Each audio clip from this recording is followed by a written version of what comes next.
축복합니다. 오늘 말씀 보면 예수님께서 새끼 나귀를 타고 예루살렘으로 들어오셨습니다. 예수님께서 예루살렘으로 들어오신 이유는 죄를 대신 지고 십자가에 죽으심으로 우리 죄를 구원하시기 위해서입니다. 근데 그 예수님을 또 예루살렘으로 들어오시는 길에서 사람들이 환영을 합니다. 겉옷을 펴서 길에 깔고 종려나무 가지를 흔들며 환영합니다. 그러면서 이렇게 외칩니다. 호산나, 호산나, 이렇게 외칩니다. 호산나라는 말은 우리를 구원하소서라는 그런 말입니다. 그러니까 사람들은 예수님이 자신들을 구원해 주시기를 원했습니다. 이것 보면 겉으로 볼 때에 예수님과 예수님을 환영하는 백성들의 기대는 똑같았습니다. 그것은 바로 구원이었습니다. 주님도 구원하러 오셨고 백성들도 자신들을 주님이 구원해 주시기를 기대했습니다. 문제는 뭐냐? 주님이 주시고자 하는 구원과 백성들이 받고자 하는 구원이 달랐다는 것입니다. 구원은 같은데 서로 기대하는 구원이 달랐습니다. 그것 때문에 결국에는 갈등이 있었고 백성들이 주님을 못 박아 죽였는데요. 주님이 주시고자 하는 구원은 요한 3서 1장 2절의 말씀입니다. 사랑하는 자여, 내 영혼이 잘됨 같이 내가 범사가 잘되고 내가 강건하기를 구한다, 그렇게 말씀했습니다. 주님은 영적인 구원을 통해서 그들의 삶을 구원하시고자 했습니다. 왜냐하면 영혼이 건강하게 살아나면 몸도 건강해지고 그러면 삶도 행복해지기 때문에 그렇습니다. 하지만 백성들이 기대하는 구원은 달랐습니다. 그들은 좋은 것을 먹고 좋은 것을 입고 좋은 집에 살기를 원했습니다. 높은 자리, 힘 있는 자리에 올라가기를 원했습니다. 그러면 저절로 몸도 편해지고 마음도 행복해질 거다, 그렇게 생각했습니다. 이게 서로 다른 거죠.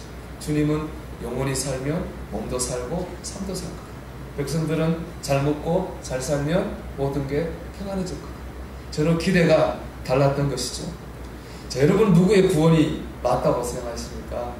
주님이 주시고자 하는 구원입니까? 아니면은 백성들이 기대하는 구원? 아마 여러분 여기 우리 중에서도 아마 주님이 주시는 구원보다는 백성들이 원하는 구원을 더 기대하고 이 자리에 앉아 계실지도 모르겠습니다. 그런데 인간의 역사를 보면요, 그 호산나 하면서 기대했던 백성들의 기대했던 구원을 채워주는, 완벽하게 채워주는 사상이 인간의 역사에 있었습니다. 바로 공산주의입니다. 공산주의는 함께 일하고 함께 나누면서 행복해지자는 겁니다. 공산주의자들에게 있어 성경 같은 책은 공산당 선언인데 거기 보면 공산주의가 꿈꾸는 삶 이렇게 표현했습니다. 낮에는 노동, 오전에는 노동하고 오후에는 낚시하면서, 공산주의가 꿈꾸는 그런 사회죠. 그대로만 되면은 낙원이죠, 진짜. 그래서 얼마나 좋겠습니까? 이것이 이 본문에 나오는 백성들이 기대했던 오전에는 노동하고 오후에는 낚시하는 그런 기대했던 구원이었을 것입니다. 하지만 공산주의 실패했습니다. 공산주의 이론으로 세워진 나라들은 잘 살기는커녕 훨씬 더 못 살았습니다. 이름 민주주의인데 오히려 독재가 판을 쳤습니다. 인권은 말살되었습니다. 왜 그렇게 되었을까요, 여러분? 그들이 못 본 게 있습니다. 인간이 욕심이 많고 죄인이라는 사실을 그들이 알지 못했습니다. 인간은 죄인입니다. 인간은 욕망 덩어리입니다. 뭘 같이 하는 게 쉽지 않습니다. 더더구나 똑같이 나누는 거는 거의 불가능합니다. 아무리 받아도 가져도 만족할지가, 이게 바로 인간입니다. 더 가지려고 하는 거. 당장에 공산국가를 지도자들부터 그러잖아요. 지금 봐도 러시아의 푸틴 24년을 지금 대통령 했잖아요. 중국 시진핑 이번에 법을 바꿔서 평생 지금 하려고 하는 거 아닙니까? 북한은 더 하죠. 대리어 3대째 그들이 해먹고 있지 않습니까? 아무리 사상을 바꾸고 아무리 조건을 바꿔도 우리의 영혼이 바뀌지 않는 한, 우리의 내면이 바뀌지 않는 한 행복은 없습니다. 예수님 말씀하시는 구원이, 진정한 구원은 이거 바로 여기 있습니다. 예수님 말씀이 진리인 이유가 바로 여기 있습니다. 우리 영혼이 바뀌지 않으나 참 행복은 없는 것입니다. 고옥하는 목사님이 쓴 요한이 전한 복음이라는 책에 나온 얘기를 하나 소개해 드릴까 합니다. 목사님 설교 준비를 하고 있는데 전화가 왔어요. 외국에서 선교하고 있는 열심히 선교하는 목사님 사모님이 전화를 했습니다. 목사님, 제가 병원 갔더니 암에 걸렸대요. 목사님, 제가 2-3일 검사하고 수술해야 된다는데 기도 좀 해주세요. 그 전화를 받고 하는 목사님이 하나님께 짜증이 나더라고요. 하나님, 이렇게 열심히 사역하고 있는데 왜 암에 걸리게 하십니까? 짜증이 나더라고요. 그리고 2-3일 뒤에 수술 때문에 다 전화했더니 오히려 그 사모님이 쌩글쌩글 웃으면서 전화를 받더라고요. 목사님, 얼마나 감사한지 모르겠어요. 제가 이제 수술할 건데요, 만약에 제 남편이 이 병에 걸렸으면 어떻게 할 뻔했습니까? 그러면 하나님이 일을 못했을 건데 그래도 제가 걸려서 하나님이 계속 할 수 있으니까 얼마나 감사한지 모르겠어요. 그렇게 우리 목사님은 짜증이 나 있는데 하나님께 오히려 그 사모님은 쌩글쌩글 웃으면서 전화를 했더라는 거예요. 그 책에 이렇게 써져 있더라고요.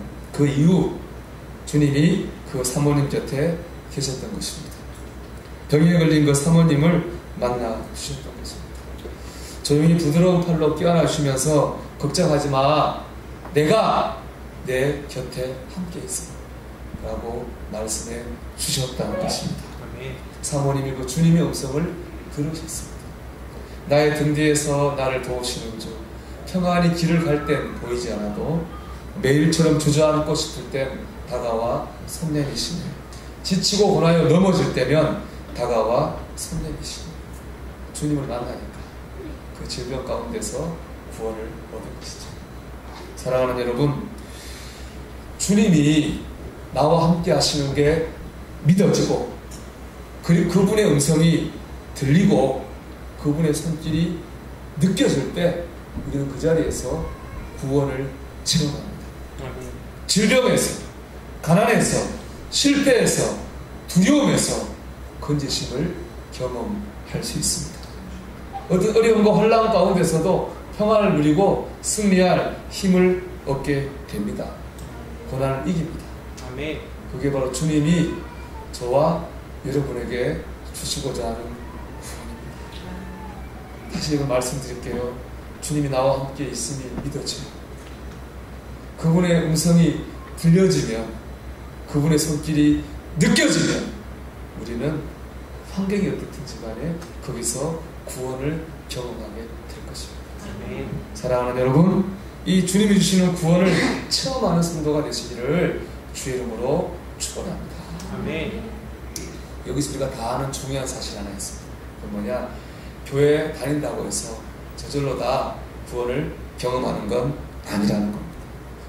예수님 믿는 신앙인이라고 해서 이 구원을 다 체험하는 것은 아니라고 하는 것입니다.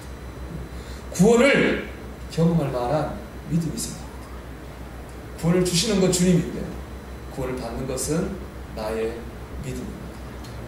여러분, 구원을 받는, 구원을 경험하는 믿음의 사람이 되시기를 축복합니다. 아멘. 구원을 경험하는 믿음이라고 하는 건 첫 번째로 주님이 주인이심을 인정하는 믿음입니다.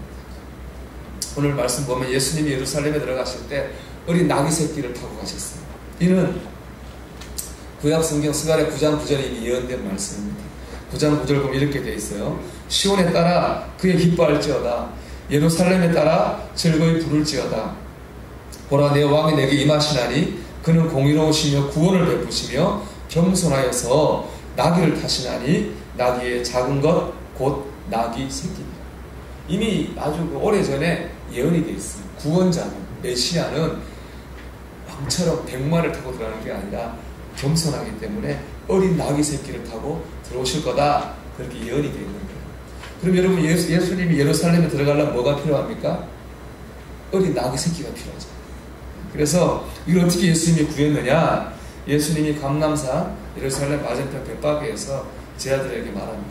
맞은편 마을로 가라. 거기 가면은 매여있는 어린 나귀 새끼가 있을 거다. 그것을 끌고 가라.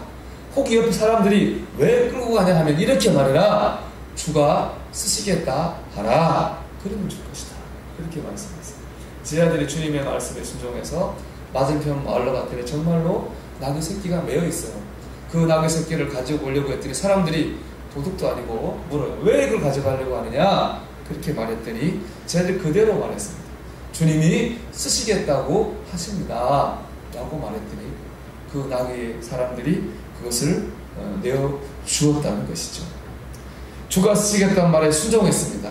왜 그렇습니까? 예수님을 주인으로 인정했기 때문에 그렇습니다. 여러분, 누가 주님을 만나고 누가 주님의 구원하심을 체험할까요? 주님을 나의 왕으로 섬기고 주님을 진짜 주인으로 믿는 사람입니다. 그 사람이 주님의 구원을 체험합니다. 함께 하심을 체험하고 음성도 듣고 섬김도 체험합니다. 주님을 주인으로 인정할 때. 로렌스 수도 사람 분이 있습니다. 이분은 프랑스 사람인데 늦은 나이에 그 세계 1차 대전을 경험하고 늦은 나이에 전쟁을 늦은 나이에 까르멜 수도원에 들어갑니다. 이분이 평생 한 일은 뭐냐? 주방에서 설거지하고 밥했어요. 그리고 샌드를 고쳤어요. 정말 하찮은 일을 했습니다. 이분은 많은 사람을 감동시키는 설교자도 아니고 공부를 많이 한 자도 아니었는데요. 그래서 이름 없는 한 명의 수도사에 불과했습니다. 그런데 정말 아무도 하려고 하지 않는 일을 시시하게 살다가 죽었다고 볼 수 있습니다. 하지만 이분은 아주 깊은 영성을 갖고 있었어요. 하나님과 동행하는 삶을 살았습니다. 심지어는 자기가 우리 이분 믿음이 깊은 분은 그럴 겁니다. 당신이 죽는 날 알아요. 내가 오늘 죽을 거다 하고 아시고 제자들에게 그립니다. 그만큼 깊은 영성의 삶을 살았는데 이분의 특징이 뭐냐면은 일상적인 생활 가운데서 하나님과 교제하는 삶을 살았다는 것입니다. 로렌스 수도사가 죽어온 편지를 엮은 책이 하나님의 임재 연습이라는 그런 책이거든요. 거기 보면 이분이 주방에서 부침개를 한번 탁 뒤집고 함께하신 하나님 너무 감사해서 엎드려 주님께 감사기를 드립니다. 나와 이 주방에 함께하신 주님을 찬양합니다. 그렇게 하고 나면 그게 천국으로 변한다는 거예요.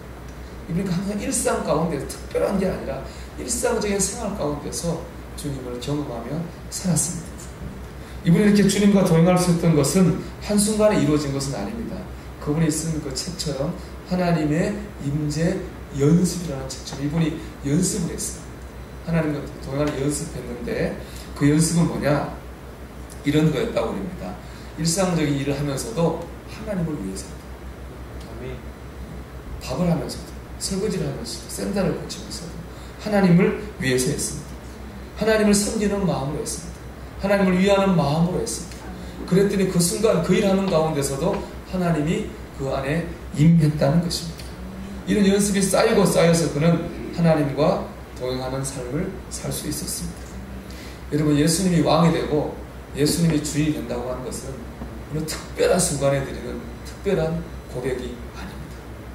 우리가 뭘 하든지 간에 나 하나님을 위해 이런 마음으로 하며 하나님의 영광을 위해 이런 마음으로 하고 하나님을 사랑하고 섬기는 마음으로 그 일을 하는 것, 그게 바로 주님을 주인으로 섬기고 주님을 왕으로 섬기는 것입니다. 그럼 우리 그 자리에서 주님이 나와 함께 하시는 걸 느낄 것이고 주님의 음성을 들을 것입니다. 구원을 체험하게 될 것입니다. 저도 이 설교를 다시 준비하면서 그런 도전을 받았어요. 참 대단하구나. 나는 목사가 돼서 예배가 하나님의 일이잖아요. 그죠? 하나님의 일을 하면서도 때로는 하나님을 생각하지 않고 사람을 생각할 때가 참 많이 있는데 그분은 이런 일도 아니고 그저 설거지하고 샌들을 고치면서도 하나님을 생각했다니 참 도전이 되었습니다. 여러분, 이 한 주간 세상 가운데서 여러분 뭘 하시는 거 아니에요? 하나님을 위하는 마음으로 그 일을 하십시오. 하나님을 사랑하는 마음으로 그 일을 하십시오. 그럼 여러분 거기서 주님을 만나고 주님의 구원을 체험하게 될 줄 믿습니다.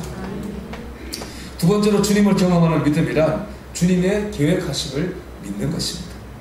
여러분 본문의 말씀을 다시 생각해 보십시오. 주님이 나귀를 타고 들어왔잖아요. 근데 거기에 나귀가 있는지 아무도 몰랐어요. 주님만 알았죠. 또 심지어 그 나귀를 타고 주님이 들어갈지는 아무도 몰랐어요. 심지어 그 매연의 나귀도 몰랐겠죠. 하지만 주님은 이미 알고 계셨어요. 주님은 뜻과 계획이 있었습니다. 그 나귀를 타고 예루살렘으로 들어가야 되겠다고 하는 뜻과 계획을 이미 다 우리는 몰랐지만 주님은 계획을 뜻을 세워놓고 있었던 것입니다. 여러분, 나귀 한 마리에도 하나님 뜻과 계획이 있는데 하물며 우리 만물의 영장인 우리를 향한 하나님의 뜻과 계획이 없으시겠습니까? 있을 거라고 믿습니다. 여러분, 우리는 이 땅에 우연히 던져진 존재가 아닙니다. 하나님께서 뜻과 계획을 가지고 만든 하나님의 피조물들입니다. 우리가 어떻게 하다 우리 인생에 흘러 들어올 게 아닙니다, 여러분. 하나님의 뜻과 계획을 가지고 우리를 끌어오고 계신 거예요. 주님을 주인으로 믿는다고 하는 것은 이걸 믿는 거예요. 주님이 나를 향한 뜻과 나를 향한 계획이 있어. 이걸 믿는 게 바로 주님을 주인으로 믿는 것입니다. 특히 이 믿음은요, 고난과 시련 앞에서 더더욱 중요하고 힘을 발휘합니다. 사도행전을 보면 사도 바울이 전도 여행을 3번을 가요. 첫 번째는 소아시아로 갑니다. 거기서 전도를 열심히 했습니다. 두 번째 전도 여행 어디로 가기로 했냐면 똑같은 소아시아로 또 가기로 했어요. 이미 왜냐하면 한번 전도실을 쫙 끌어놓는 데이기 때문에 한 번 더 가서 하면은 열매를 많이 맺을 수 있지 않겠습니까? 합리적인 생각이죠. 그래서 똑같은 데를 이제 가기로 몇 년 계획을 세워서 전도여행을 쭉 갔어요. 근데 사도행전 16장 6절을 보면 이렇게 돼 있어요. 성령이 아시아에서 말씀을 전하지 못하게 하시고, 하나님께서 열심히 전도하는 바울의 계획을 막았습니다. 바울 선교팀의 역사를 막았습니다. 학자들이 말하면 그 하나님 막은 건 뭐냐?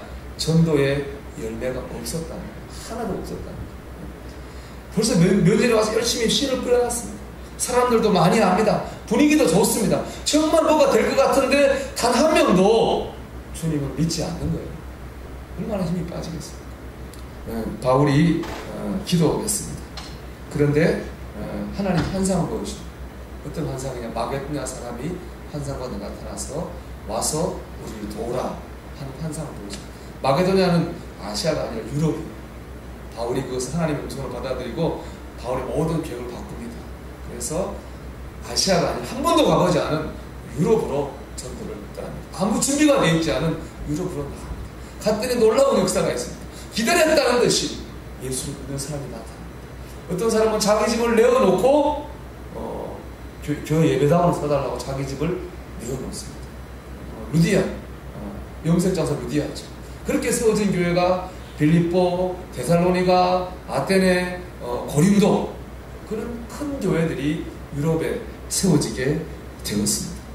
데살로니가 같은 경우는 바로 딱 보름만 전도했거든요. 보름만 전도했는데 제일 큰 교회가 데살로니가에 세워졌습니다. 놀라운 역사가 나타났습니다. 여러분 한번 바울의 입장에 대해서 수년 동안 소아시아를 전도하려고 계획을 세웠습니다. 그렇죠? 기도하고 계획을 세우고 물자도 준비했을 거예요. 물자도 준비하고 요즘처럼 뭐 차가 있으니까 뭐가 있습니까? 물자도 준비하고 전도단도 마련하고 훈련도 시키고 뭐 소아시아 전도하니까 소아시아 말로 막 연습됐을지도 몰라요. 열심히 준비를 몇 년 동안 모든 준비를 했어요. 그런데 몇 년 동안 수고가 다 열매를 못 맺는 거예요. 한 명도 열매가 없어요. 그리고 그때 바울이 얼마나 낙심하고 좌절을 했겠습니까? 열심히 준비했던 사업이 흔들리고 최선을 다한 노력이 요사가 될 때, 믿었던 사람이 떠나갈 때 멀쩡한 사람이 누가 있겠습니까? 미치겠죠. 근데 바울이 참 위대한 건 그 미치고 팔딱 뛸 순간에 하나님께 기도했다는 거예요. 하나님을 바라보았다는 것입니다. 하나님의 뜻을 구했습니다. 그 결과 하나님이 세우신 더 좋은 계획을 바울이 알게 되었고 하나님의 뜻을 이루게 됐습니다. 그게 구원이잖아요. 그게 구원입니다. 사랑하는 여러분, 낙이 한 마리에도 하나님 뜻과 계획이 있습니다. 하물며 우리 안에서 우리 가운데서 하나님 뜻과 계획이 없겠습니까? 그것을 믿을 때에 우리는 고난과 환난 가운데서도 우리 그 로마서 8장 28절의 말씀처럼 하나님이 사랑하시는 자 곧 그 뜻대로 부르심을 입은 자들에게는 모든 것이 합력하여 선입니다. 이 하나님의 은혜를 체험하게 될 줄 믿습니다. 아멘. 여러분을 향한 하나님의 뜻과 계획이 있음을 믿으시기를 축복합니다. 아멘. 주님 우리를 구원하러 오셨습니다. 여러분 주님을 바라보십시오. 그분의 사랑을 믿고 그분을 사랑하는 마음을 사십시오. 어떤 상황 속에서도 맞아, 주님이 나를 향한 뜻과 계획이 있어 라고 하는 것을 붙드십시오. 그럴 때 우리는 호산나, 우리가 원했던, 우리가 기대했던 그 이상의 주님의 구원을 우리가 만나게 될 줄 믿습니다. 아멘. 이런 주님의 구원을 체험하는 저와 여러분 되시기를 주의 이름으로 축원합니다. 아멘. 우리 함께 찬송 드리겠습니다. 찬송가 406장을 찬송하겠습니다.